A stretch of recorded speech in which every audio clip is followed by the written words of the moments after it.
Guys, we're back again for another lecture on EKG chapter 14, myocardial infarction. Okay, let's get ready, get our minds ready. Here we go. So we're going to start this lecture talking about our T waves. And for those of you who want to follow along in your book, we're on page 314.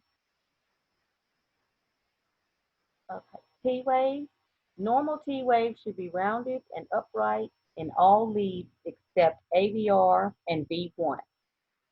Okay, AVR's T wave should be negative, and V1 can be flat, inverted, or upright. All the abnormal T waves can imply some type of myocardial ischemia. Okay, hyperactive changes are those that accompany the earliest signs or earliest stages of an MI. And here's some examples of the T wave morphology. Here we see our normal T wave, and then we see, remember when we talked about in hyperkalemia and the tall peak T wave, and then here we have our inverted T wave with ischemia. Okay, and remember what we just said, anything that varies from the normal T wave can imply some type of ischemia. Okay, so let's talk about our Q wave and QRS complex. A significant Q wave and poor R wave progression are clues to an MI. A significant Q wave implies myocardial necrosis, and for a Q wave to be significant, it must be 0.04 seconds, or one little block, or 1/3 the size of your R wave. If you look down here, you'll see here's our significant Q wave. Okay?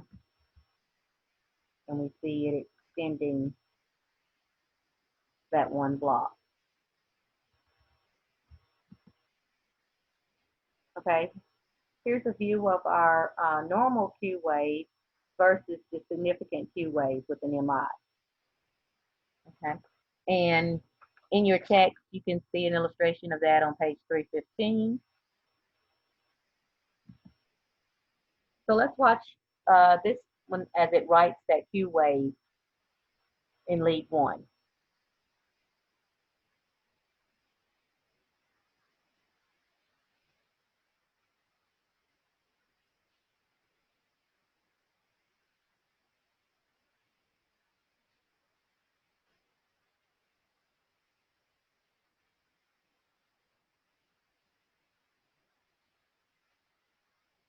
Okay. Now we're going to talk about R wave progression. Again, we're on page 315 in your text. From V1 to V6, the direction of the QRS complex should change from negative to positive in a gradual manner. Okay, and here's our illustration of a normal R wave progression, where the height gradually, starting in V1, gradually increases to approximately V4 and then decreases. Okay. Here's another illustration of that. Here's what it should normally look like from V1 to V6. Here's where we have a poor progression, and here it's totally reversed.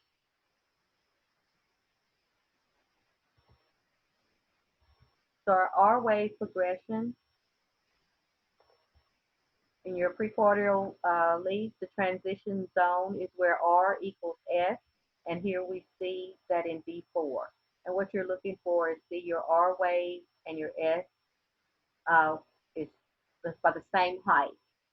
Okay, that's where it's making the transition, and then it's your R wave should gradually continue to get larger, while your S will get smaller.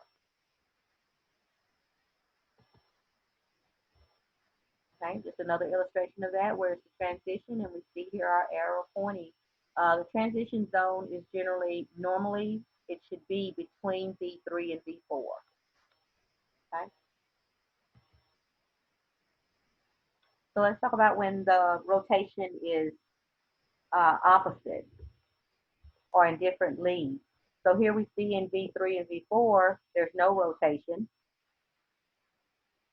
And then here, if you see this transition occurring in V1 or V2, that's called counterclockwise rotation.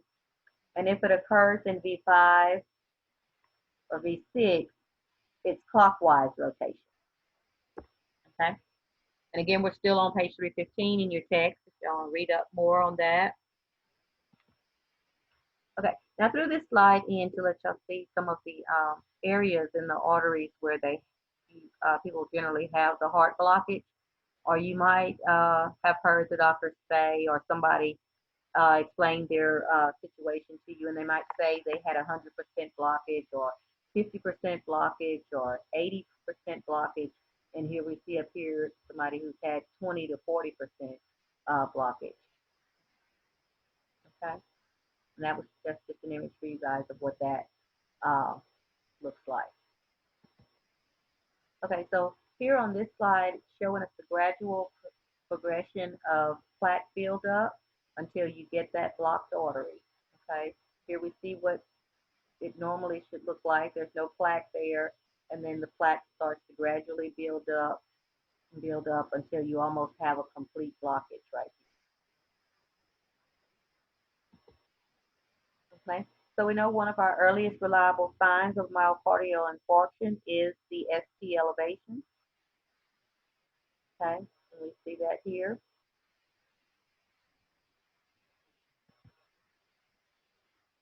So let's talk about how to determine the age of an MI. If you're following along in your text, we're on page 316. So an MI that has an ST elevation is acute. That means that MI has occurred within 1 to 2 days or less. An MI with a significant Q wave and has its baseline at normal or almost back to normal ST segment, but it has inverted T waves. This is called an age indeterminate MI, in which they don't know exactly when that MI occurred. It could be several days old, up to a year in some cases. And some people, or some doctors may refer to this as a recent MI. Now, an MI with a significant Q wave, baseline ST segment, and upright T wave is an old MI, okay? It could be weeks to years old, okay? Here's just another illustration of that with our ST segments and our significant Q waves. Here we see what our normal ECG would look like. And then as it progresses from the onset to the first several hours, we see our peak T wave and our ST segment starting to elevate. And then here, by the first day, they have the S of the MI, they have the ST segment elevation. After the first and second days, we see another transformation of our significant Q wave. Our T wave inversion begins, and then the ST segment may decrease.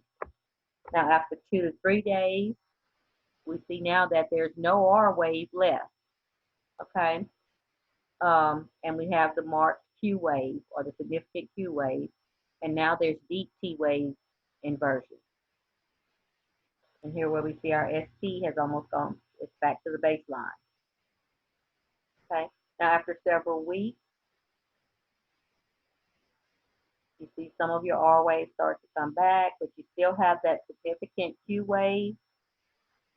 Okay, and then the T wave is still inverted, but not as much as it was after the first 2 to 3 days. Okay. And this is what our sick heart looks like. All right, so for your assignment, you're going to recreate for me the as a reference sheet for you, figure 14-8, the evolution of a STEMI, on page 317. You can recreate this on an index card or in your notebook as a reference sheet, because you will need this, okay, when you start on your script, on your EKG, and trying to determine that transition zone and the age of an MI. Okay, and that's all I have for you guys today. I will see you next time. Bye-bye.